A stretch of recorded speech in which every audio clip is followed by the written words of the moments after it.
Hello and welcome to my channel Out the Doubts. So guys, as you all know कि हमारी board की 10th और 12th classes के जो exam हैं वो बहुत नज़दीक आ गए हैं, बहुत जल्दी हमारे एग्ज़ाम होने वाले हैं। तो एग्ज़ाम की फास्ट रिवीजन के लिए हमारे पास बेस्ट ऑप्शन रहता है कि हम सैम्पल पेपर्स को सॉल्व करें। इससे हमारा बेनिफिट ये रहेगा, एक तो हमें पता चलेगा कि जो हमारे क्वेश्चन है वो किस टाइप से आएंगे, किस वे में आएंगे, और दूसरा हमारा रिवीजन भी हो जाती है, बहुत सारे हमारे क्वेश्चन सॉल्व हो जाते हैं। तो हमारा जो क्वेश्चन पेपर है वो 70 मार्क्स का और 3 आवर्स का रहने वाला है। 30 मार्क्स आपके प्रैक्टिकल के रहते हैं, आप सभी को पता है। आई होप आप सभी ने प्रैक्टिकल बना ली होंगी, साथ ही साथ प्रोजेक्ट वगैरह भी आपने तैयार कर लिए होंगे। तो टाइम को ना गंवाते हुए हम फटाफट वीडियो को स्टार्ट करते हैं। देखिए, सबसे पहले सेक्शन ए के अंदर मल्टीपल चॉइस क्वेश्चन है जिसमें पूछा क्या गया है, देखते हैं। Which of the following rivers has the highest replenishable groundwater resources in India? यहाँ पे हमें 4 नदियों के नाम दिए गए हैं, इंदस, ब्रह्मपुत्रा, गंगा एंड गोदावरी। तो इन चारों नदियों में से हमने बताना है कि कौन सी ऐसी नदी है जिसके अंदर जो हमारे देश के अंदर ग्राउंड वाटर रिसोर्स है, भारत के अंदर जो ग्राउंड वाटर रिसोर्स है उसके अंदर हाईएस्ट रिप्लेनिशेबल वाटर कौन सी नदी में पाया जाता है। देखिए, रिप्लेनिशेबल का मतलब होता है पुनर्भरण। मीन्स अगर हम नदी के पानी का साथ साथ यूज़ कर लेते हैं, सिंचाई में यूज़ कर लेते हैं, इंडस्ट्रीज़ के अंदर यूज़ कर लेते हैं, या फिर किसी डोमेस्टिक यूज़ के लिए पानी का हम यूज़ कर लेते हैं, तो वापस दोबारा पानी का जो है वहाँ पे भरण हो जाता है। तो ऐसी नदी कौन सी है? तो ऐसी नदी हमारी गंगा नदी है। गंगा नदी हिमालय पर्वत से होकर निकलती है हमारे नॉर्थ पार्ट से। साथ ही साथ इस नदी को 12मासी भी बोला जाता है। 12मासी इसलिए बोला जाता है क्योंकि ये जो नदी है ये 12 महीने, साल के 12 महीने इसके अंदर वाटर फ्लो करता है। तो हमारा आंसर क्या होगा? Ganga. Come to the next question. Which of the following parts of a river have the best quality water? बहुत इजी क्वेश्चन है, हमने सिर्फ क्वेश्चन को बहुत ध्यान से पढ़ना है कि क्वेश्चन में पूछा क्या गया है। तो क्वेश्चन में पूछा गया है कि नदी का वो कौन सा पार्ट है जहाँ पे पानी की क्वालिटी सबसे अच्छी होती है। तो देखिए, पानी जब जैसे कि ये पहाड़ है और जब पानी यहाँ से फ्लो करने शुरू होता है तो आपको पता है क्वालिटी अच्छी कहाँ पे होएगी? पहाड़ों में होएगी। क्यों होगी? क्योंकि वहाँ पे किसी भी तरह के प्रदूषक पानी में ऐड नहीं होते हैं। लेकिन जैसे जैसे पानी नीचे जाते जाता है, वहाँ ह्यूमन बीइंग के द्वारा या फिर किसी नेचुरल डिजास्टर के द्वारा भी पानी को पोल्यूट कर दिया जाता है। तो आंसर कौन सा रहना चाहिए हमारा? The part in mountains. Mountains के अंदर जो पार्ट है पानी का वो क्या हो जाता है? एक तरह से बहुत साफ रहता है यहाँ पे पानी। अगले क्वेश्चन में क्या पूछा गया है? Which of the following is incorrectly match? कुछ मैच दिए गए हैं आपको, आपने बताना है कि इनमें से इनकोरेक्टली मैच्ड कौन सा है। तो क्वेश्चन है, क्वेश्चन के अंदर एक कॉलम के अंदर रिवर, दूसरे में पोल्यूटेड प्लेस दिए गए हैं। मतलब नदी का हमने वो पार्ट बताना है, वो जगह बतानी है जहाँ पे नदी सबसे ज़्यादा पोल्यूट होती है। तो यहाँ पे देखिए, यमुना नदी लखनऊ में बिल्कुल सही है, काली मुजफ्फरनगर में बिल्कुल सही है, गंगा कानपुर में। लेकिन जो साबरमती नदी है वो गांधीनगर में प्रदूषित होती है, इसका पोल्यूटेड प्लेस ये नहीं है। तो आंसर हमारा रहेगा question answer number D. Question number 4. Identify the correct order of location from west to east for given headquarters of railway zones. देखिए, क्वेश्चन में क्या पूछा गया है? क्वेश्चन में पूछा गया है कि हमने जो हमारे रेलवे जोन के हेड क्वार्टर्स हैं उनका एक तरह से ऑर्डर बताना है कि पहले नंबर पे कौन सा रेलवे जोन आएगा, दूसरे नंबर पे कौन सा। लेकिन कैसे बताना है? हमने बताना है वेस्ट टू ईस्ट। मतलब अगर हम वेस्ट से शुरू होते हैं, अगर वेस्ट से जाना शुरू करते हैं तो पहले नंबर पे कौन सा, दूसरे पे कौन सा और तीसरे नंबर पे कौन सा वाला हेडक्वार्टर आता है। तो यहाँ पे ऑप्शन है हमारा ऑप्शन नंबर ए, मुंबई, नई दिल्ली, इलाहाबाद एंड कोलकाता। देखिए, अगर हम वेस्ट से जाना शुरू करें तो महाराष्ट्र हमारे वेस्ट में पहले आता है, जिसके अंदर मुंबई। तो मुंबई आ गया हमारा, मुंबई के बाद नई दिल्ली और नई दिल्ली के बाद इलाहाबाद। मतलब दिल्ली के बाद ही उत्तर प्रदेश आता है ना अगर हम वेस्ट से जाना शुरू करें तो। इसीलिए हमारा ऑप्शन नंबर आंसर नंबर कौन सा होना चाहिए? ए होना चाहिए। उसके बाद वेस्ट बंगाल के अंदर हमारा कोलकाता। अगला क्वेश्चन है, gathering is practised in the dash basin. Gathering से आप क्या समझते हैं? गैदरिंग का मतलब होता है जब हम खाना या फिर पेट भरने के लिए फल, कोई सब्जियां या फिर कोई जड़ें वगैरह इकट्ठी करके खाते हैं। जब हम गैदरिंग करते हैं, इकट्ठा करते हैं, जब हमारे जो आदि मानव थे वो क्या करते थे, वो यही करते थे, सारे सारे दिन वो जंगलों में घूमते रहते थे हंटिंग करने के लिए। इसके अलावा वो गैदरिंग करते थे, पेड़ पौधों से उनकी जड़ें उखाड़ना, उनको इकट्ठे करना, फल फ्रूट वगैरह इकट्ठे करना, ये वो काम करते थे। लेकिन आज के टाइम में भी गैदरिंग होती है, लेकिन थोड़े कम छोटे लेवल पे हम मान सकते हैं। तो ये जो गैदरिंग है ये कहाँ पे होती है, तो सोचने की बात है कहाँ पे होनी चाहिए। अब मॉडर्न वर्ल्ड हो गया है, तो हम नॉर्मल लोग तो ऐसा करेंगे नहीं, तो कौन करेंगे, ऐसे लोग करेंगे जो जंगलों में रहते हैं और प्रिमिटिव सोसाइटीज़ के अंदर रहते हैं और प्रिमिटिव तरीके से जीते हैं। तो जो ट्राइब वगैरह होती हैं, जो कबीले होते हैं, वो ऐसी प्रैक्टिस करते हैं या फिर गैदरिंग की प्रैक्टिस को करते हैं। तो देखिए यहाँ पे ऑप्शन दिए हैं, अमेज़न, गंगा, हवांग हो या फिर नाइल। तो यहाँ पे हमारा आंसर क्या रहेगा, अमेज़न का जंगल। आपको पता है बहुत बड़ा है, बहुत ज़्यादा ट्राइब्स, अलग अलग प्रजातियाँ वहाँ पे रहती हैं, कबीले वहाँ पे रहते हैं, और वो कौन सा काम करते हैं, वो गैदरिंग या फिर हंटिंग का काम करते हैं। अगला क्वेश्चन है, which of the following mineral is used in smelting of iron ore. निम्नलिखित में से कौन सा मिनरल है, देखिए कुछ मिनरल के नाम दिए हैं इन्होंने, mica, manganese, copper and bauxite. तो इनमें से कौन सा वो मिनरल है जिसका यूज आयरन और लौह अयस्क को स्मेल्ट करने के लिए किया जाता है।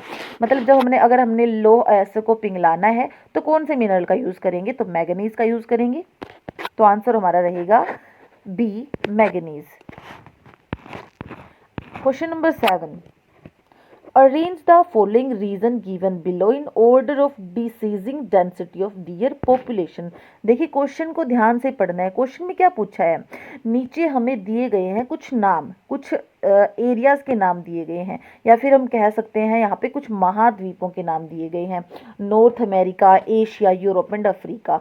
तो इन एरियाज को, इन महाद्वीपों को हमने डी सीजिंग ऑर्डर में लगाना है। कैसे, मतलब हमने बात करनी है कि जो पॉपुलेशन की डेंसिटी है वो सबसे ज़्यादा किस में है, उसके बाद किस में, उसके बाद किस में, मतलब हमने ऊपर से नीचे की तरफ आना है। तो आपको पता होगा जो एशिया है वो largest continent of the world भी है, और यहाँ पे पॉपुलेशन की डेंसिटी भी वर्ल्ड के अंदर सबसे ज़्यादा पाई जाती है।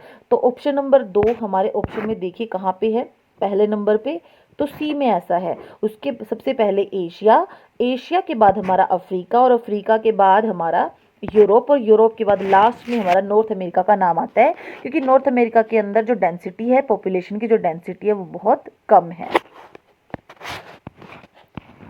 क्वेश्चन नंबर 8 में एजर्शन और रीजन वाला क्वेश्चन है, मतलब आपको कुछ दो एक स्टेटमेंट दी जाएंगी और उनसे रिलेटेड फिर आपको कुछ ऑप्शन दिए जाएंगे। तो हमने सबसे पहले एजर्शन और रीजन को बहुत ध्यान से पढ़ना है।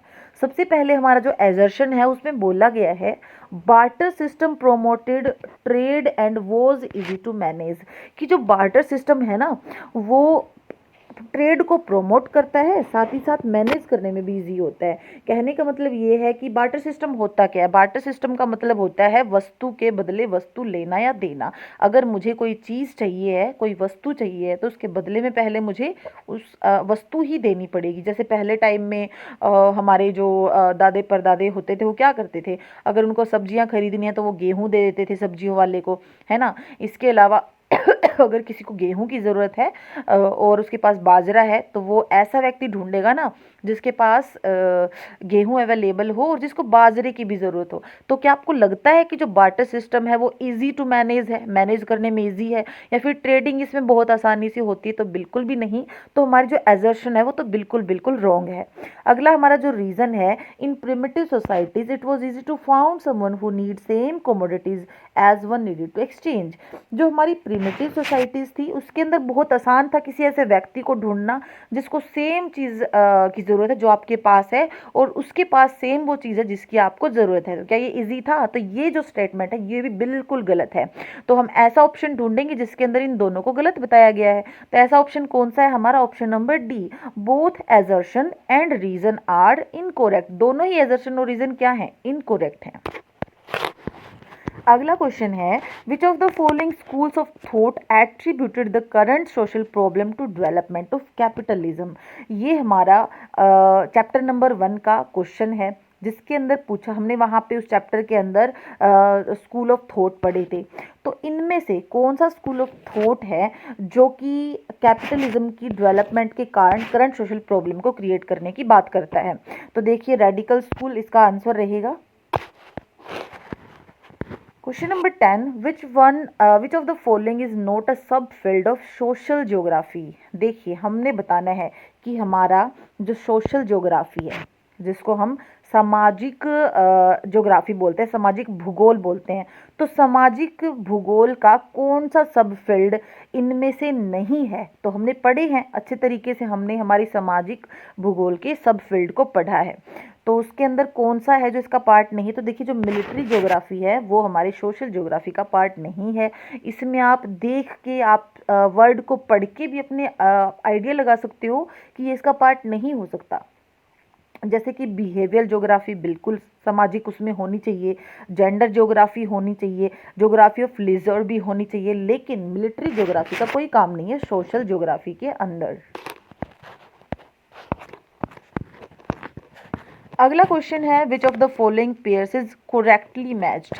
पीछे हमने क्वेश्चन पढ़ा था इनकोरेक्टली मैच, लेकिन इसके अंदर हमने पढ़ा है करेक्टली मैच्ड। हमने ऐसा ढूंढना है ऑप्शन जिसके अंदर यहाँ पे category of density of population और स्टेट या फिर यूनियन टेरिटरी करेक्टली मैच है।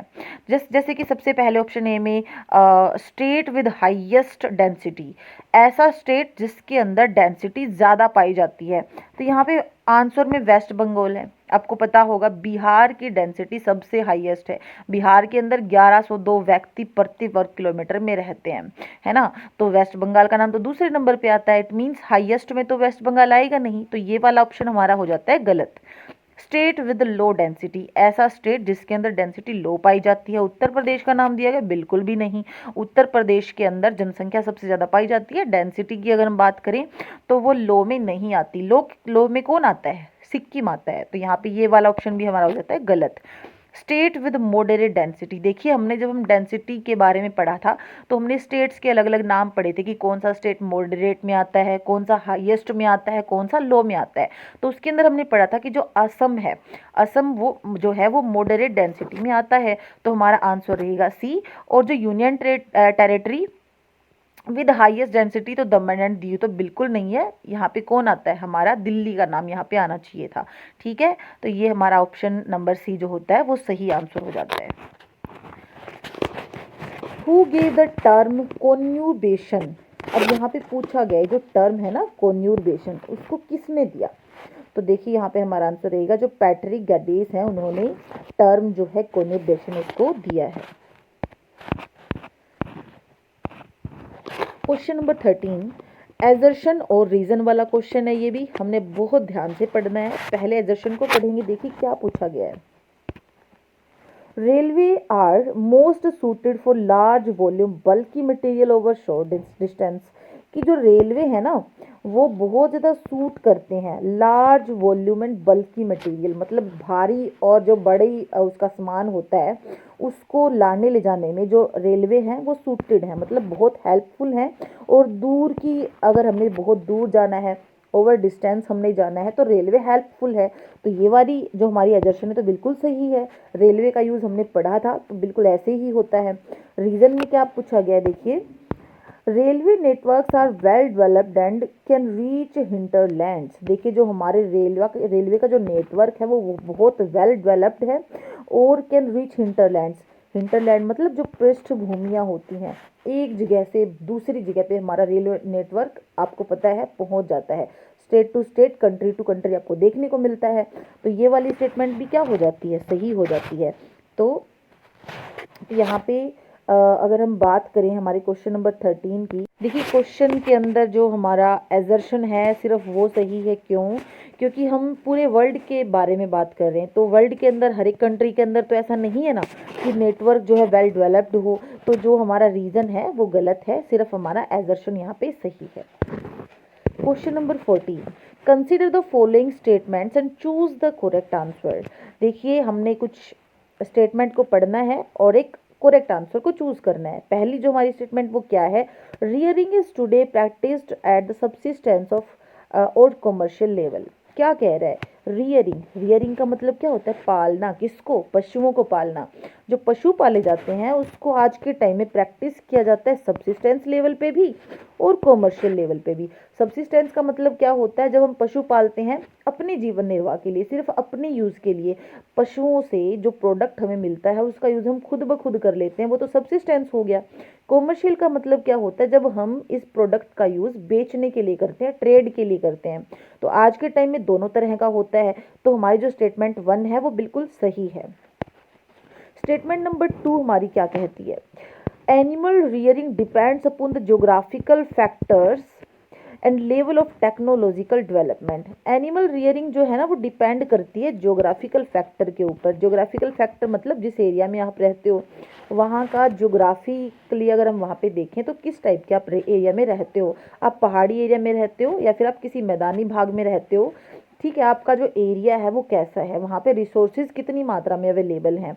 दूसरा डिपेंड करता है टेक्नोलॉजी के ऊपर कि जिस एरिया में आप रह रहे हो वहाँ की टेक्नोलॉजी कैसी है। तो एनिमल रियरिंग इस पे डिपेंड करता है, तो बिल्कुल करता है। देखिए हमारा जैसे ऑस्ट्रेलिया हो गया, वहाँ पे एनिमल रियरिंग कॉमर्शियल लेवल पे होती है। क्यों?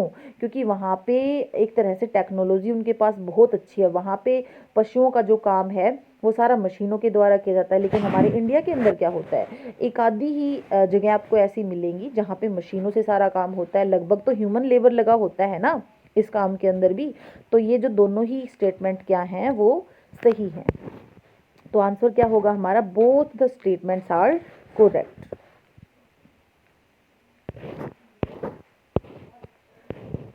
क्वेश्चन नंबर जो हमारा अगला है 15 to 17, यहाँ पे 15, 16, 17 तीन क्वेश्चन यहाँ पे रहने वाले हैं। लेकिन उसके लिए सबसे पहले जो डायग्राम दिया गया है हमने इसको बहुत अच्छे से इसको इवेलुएट करना है। देखिए क्या बताया गया है। वर्ल्ड मर्केंडाइज एक्सपोर्ट 2005 to 15, ये आपके चैप्टर के अंदर भी आया था। इसके अंदर वर्ल्ड के अंदर जो एक्सपोर्ट होता है वस्तुओं का जो एक्सपोर्ट किया जाता है उसको दिखाया गया है। और कितने कौन से टाइम के दौरान? 2005 से 2015 के बीच में जो वस्तुओं का एक्सपोर्ट किया गया उसका लेवल दिखाया गया है। अब ये जो वस्तुएं हैं वो कौन सी वस्तुएं हैं? एक तो टोटल का मतलब कंप्लीट हर तरह की जो वस्तुएं एक्सपोर्ट की गई हैं। दूसरा manufactured goods, fuel and mining products and agricultural products. तो सबका लेवल हमने देखना है और इसको अच्छे से ऑब्जर्व करके फिर क्वेश्चन के आंसर देने हैं। तो टोटल के लिए ये वाला निशान आप देख सकते हो। टोटल मर्केनाडाइज को ये वाला जो हमारी लाइन है ये शो करेगी। मैन्युफैक्चर्ड को सीधी लाइन शो करेगी। फ्यूल्स को ये थोड़ी डॉट वाली, और छोटे जो डॉट्स हैं वो एग्रीकल्चरल प्रोडक्ट्स को शो कर रहे हैं। तो देखिए सबसे पहले क्वेश्चन में पूछा क्या है? Which product accounted for lowest proportion of export इन 2005? 2005 में आप बताओ कि कौन सा ऐसा प्रोडक्ट है जिसका प्रोपोर्शन लोअर है, सबसे कम है। तो आप देख सकते हो यहाँ पे इस डायग्राम के अंदर कि हमारा जो एग्रीकल्चरल प्रोडक्ट्स है ना ये वाला, ये क्या है? 2005 के दौरान इसका जो प्रोपोर्शन है, इसका जो लेवल है वो इन सब की बजाय क्या है? वो कम है। तो हमारा आंसर क्या रहेगा? Agricultural products. यहाँ पे ऑप्शन भी है। Question number 16, which product accounted for the highest proportion? अब ये हाईएस्ट प्रोपोर्शन पूछ रहा है कि हाईएस्ट जो प्रोपोर्शन है वो किसका रहा है। आप देख सकते हो यहाँ पे हाईएस्ट किसका रहा है। इन तीनों लाइंस के अंदर जो मैन्युफैक्चर्ड जो प्रोडक्ट्स हैं हमारे, ये वाली जो लाइन है इसका प्रोपोर्शन क्या है? हाईएस्ट है। एग्रीकल्चरल का लोवेस्ट है। तो आंसर क्या रहेगा? Manufactured goods. अगले क्वेश्चन पे आते हैं।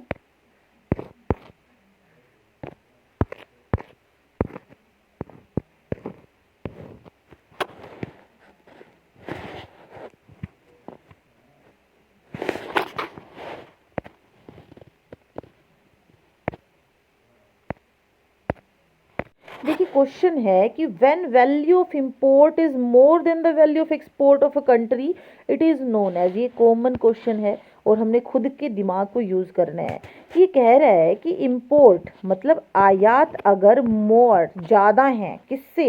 एक्सपोर्ट की वैल्यू से। मतलब किसी कंट्री से सामान जा तो कम रहा है लेकिन आ ज़्यादा रहा है, तो वैल्यू आने वाले सामान की ज़्यादा है जाने वाले सामान से। तो ये किस टाइप की सिचुएशन होती है, इसको हम क्या बोलेंगे, इसको हम बोलेंगे नेगेटिव बैलेंस ऑफ ट्रेड। अच्छा, ये जो हमारा पॉजिटिव बैलेंस ऑफ ट्रेड कब होता है, जब हमारे एक्सपोर्ट तो ज़्यादा होते हैं और इंपोर्ट कम होते हैं, तो हमारा पॉजिटिव बैलेंस ऑफ ट्रेड होता है। लेकिन अगर हमारे इंपोर्ट ज़्यादा और एक्सपोर्ट कम है, इट मीन्स हम कौन सी सिचुएशन में हैं, निगेटिव बैलेंस ऑफ ट्रेड में है।